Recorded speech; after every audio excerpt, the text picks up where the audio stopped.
ഹേ guys, നമുക്കിന്ന് നല്ലൊരു മസാല ദോശ തയ്യാറാക്കി നോക്കാം. അതിനായി 5 പൊട്ടറ്റോ പുഴുങ്ങി മാറ്റി വെക്കുക. ഒരു പാത്രം അടുപ്പി വെച്ച് എണ്ണ ചൂടാകുമ്പോൾ അതിലേക്ക് 1 ടീസ്പൂൺ കടുകും 1 ടീസ്പൂൺ ഉഴുന്നും കറിവേപ്പിലയും ഇട്ട് നന്നായി വഴറ്റുക. അതിലേക്ക് ചെറുതായി അരിഞ്ഞു വെച്ച പച്ചമുളകും ചെറുതായി അരിഞ്ഞു വെച്ച ഇഞ്ചിയും ഇട്ട് നന്നായി ഇളക്കി ഒന്ന് മൂത്ത് വരുമ്പോൾ 2 സവാള അരിഞ്ഞതും ഇട്ട് നന്നായി ഇളക്കുക. ഇതിലേക്ക് വാടാൻ ആവശ്യത്തിനുള്ള ഉപ്പ് ഇട്ട് നന്നായി ഒന്നുകൂടി വഴറ്റുക. അതിലേക്ക് 1/2 ടീസ്പൂൺ മഞ്ഞൾപ്പൊടി ഇട്ട് ഒരു 30 സെക്കൻഡ് ഇളക്കുക. അതിലേക്ക് ഇച്ചിരി വെള്ളം ഒഴിച്ച് ഒന്ന് മൂടി വെക്കുക.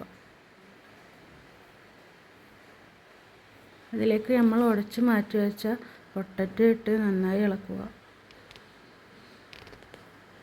ഇനി ആവശ്യത്തിന് മല്ലിയില അരിഞ്ഞ് ഇട്ട് നന്നായി ഇളക്കുക.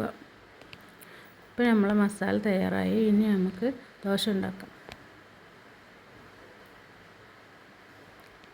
ദോശ നന്നായി പരത്തി ഒന്ന് ചൂടാകുമ്പോൾ അതിലേക്ക് നെയ്യ് ഒഴിച്ച് നമ്മൾ മാറ്റി വെച്ച മസാല ഇട്ട് മടക്കുക. അപ്പോൾ നമ്മളെ മസാല ദോശ തയ്യാറായി.